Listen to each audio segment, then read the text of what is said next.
Khammam seat మీద చుమ్మా ఆశలు పెట్టుకున్నారట ముగ్గురు మంత్రులు. ఎట్లనైనా అలా ఇంటోళ్ళకే ఈ సీట్ సంపాదించి పార్టీల కొమ్ములు తిరిగిన లీడర్ను నేనే అని పాతార దాటుకోవాలని చూస్తుండట. అందుకే నాకని ముగ్గురు మంత్రుల నడుమ కయ్యం నడుస్తుందట.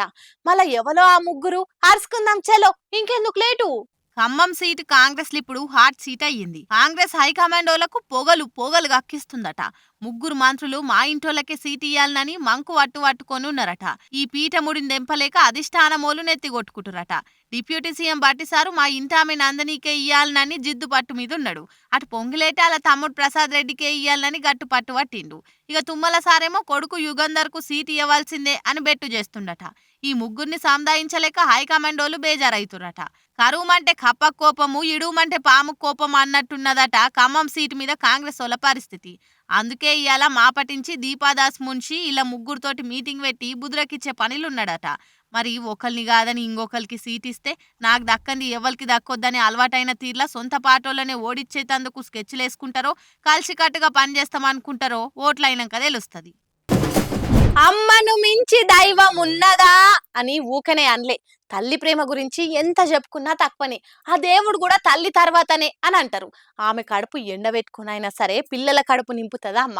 చేసుకున్న పెళ్ళానికో లేక మొగన్కో భారమైనా గాని కన్న తల్లికి మాత్రం పిల్లలు ఎప్పటికీ భారం గారు. ఇగో అసొంటి ముచ్చట్నే ఇది కూడా.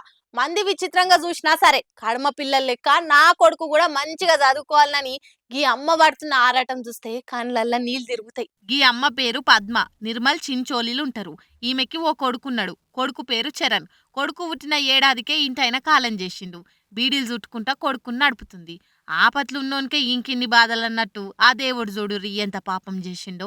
ఇంటైన లేక ఆడమనిషి ఒక్కతే ఇల్లు నడుపుతుందంటే పోలియో వచ్చి ఉన్న ఆ ఒక్క కొడుకు సుత కాళ్ళు పడిపోయినాయి. కారమో గంజో అనుకుంటా తల్లి కొడుకులు బతికెళ్ళదీస్తుర్రు. మెల్లమెల్లగా కొడుకు పెద్దగా 10వ తరగతి వచ్చిండు. ఇప్పుడు 10వ తరగతి పరీక్షలు అవుతున్నాయి కదా, ఇక అందరు రాస్తురు. మళ్ళీ నా కొడుకుకేం తక్కువ, మా ఊరిని కూడా అందరి లెక్కనే చదివిపించి పెద్దోని చేయాలనుకొని ఇట్లా రోజు ఆమె చేతుల మీదనే మోసి ఆటోల దొల్కొచ్చి పరీక్షలు రాపిచ్చి దొలకపోతుంది. వాళ్లకు ఆడ సార్లు కూడా జర సాయం చేస్తుర్రు. ఆయన చదువుతాడా చదవడా అన్నది వెనక సిరిమాట. కానీ ఆ తల్లి ధైర్యం చూడుర్రి. మగ మనిషి సోపత్ లేకున్నా గాని పోలియో వచ్చిన కొడుకుని పట్టుకొని దేవుడే దిక్క అంట అని తనలాడుతుంది. ఇందుకే అంటారు కావచ్చు, ఎన్ని బంధాలున్నా ఎంతమంది ఉన్నా ఆఖరికి ఆ దేవుడు కూడా తల్లి తర్వాతనే అని. దునియాలున్న అమ్మలందరికీ రోజు కాలి మొక్కినా తక్కువనే. ఏమంటారు?